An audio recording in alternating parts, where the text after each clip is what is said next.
Hi and welcome to Cheekyricho Cooking's king cake or almond cake.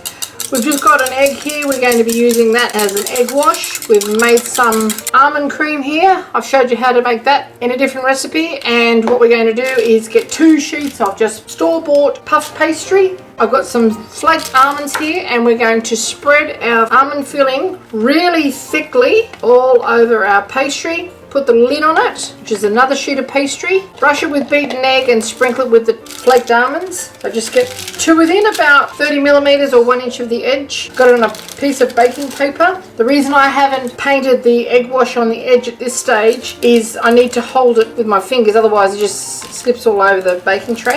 You just see what I mean? Just spread it all out. I love this stuff. I could do it with a spoon except it's got raw eggs in it.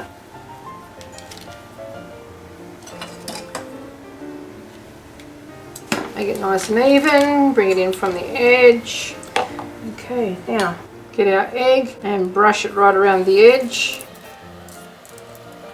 Get our other piece of pastry, upend it onto our original piece of pastry and press it right down. Try and make sure you haven't incorporated too much air in that, because when the air expands within, it'll make it burst. Okay, now I'm just going to get a fork, but you could use any sort of pinching technique that you like.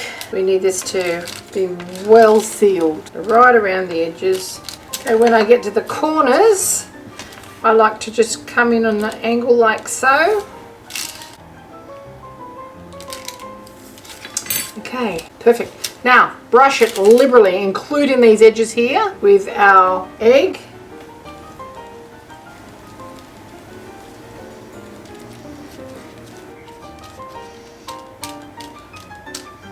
Now, I like to let that dry just at room temperature and then give it another coat of the egg wash. It makes it nice and thick and glossy. You can emboss it with all different sorts of shapes if you like on the top. Maybe a cookie cutter with snowflakes or something like that. But because I'm going to be coating it with our flaked almonds, you're not going to see it anyway.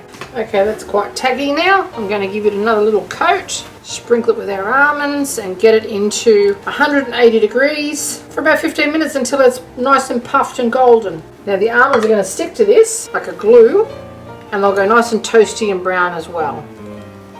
Try and pat them down. Okay, into the oven we go. Okay, look how puffed and golden this is. We ended up having to give it 22 minutes. These are all stuck, puffed up. It's nice and glossy all around the edge. We're going to dust it with some icing sugar, and then it'll be able to be sliced up.